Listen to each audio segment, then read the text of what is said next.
याद रखो, तुम्हारी दुआएं कुनफा यकवन का सफर जरूर तय करेंगी। तुम्हें बस अपने दिल पर सब्र की मेहर लगानी है। इस दिल को मायूसी और नाउम्मीदी से आजाद करना है। इस रब पर कामिल यकीन करना है। दुआ की कबूलियत के लिए यकीन बहुत जरूरी है, और यकीन सब्र किए बगैर कभी नहीं आ सकता।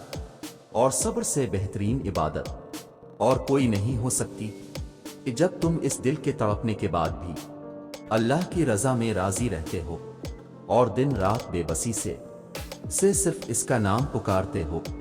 वो तुम्हारी तमाम बेसुकून रातों का गवाह है, और उसने तुम्हारी उन बेशुमार दुआओं का भी हिसाब कर रखा है जो तुमने इसके सिवा किसी से नहीं कही।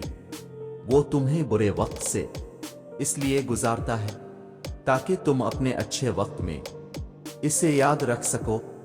याद रखो, दुआएं कभी भी रद्द नहीं की जाती, फिर वो तहज्जुद की दुआ हो या किसी फर्ज नमाज की, फिर वो हंस कर मांगी गई हो या रोते हुए, फिर वो किसी नमाजी की हो, आबे नमाजी की, जो काफिर को भी खाली हाथ नहीं लौटता।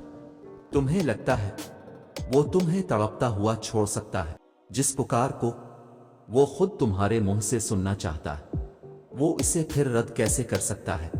तो अगर वो इस चीज का ख्याल तुम्हारे जहन से नहीं निकाल रहा जो तुम चाहते हो, तो जान लो कि दुआ कबूल हो चुकी है। ये जरा सी देरी तो बस मुलाकात का बहाना है। आज जिस दिल टूटने पर तुम गमज़दा हो, तकलीफ में हो, कल को इसका शुक्र अदा करोगे कि आ अल्लाह तेरा शुक्र है, तूने इस वक्त वो दरवाज़ा मेरे लिए बंद कर दिया था, मुझे मेरी बर्दाश्त के मुताबिक तकलीफ देकर रोक लिया था, वरना आज जो कुछ मेरे पास है शायद वो नहीं होता।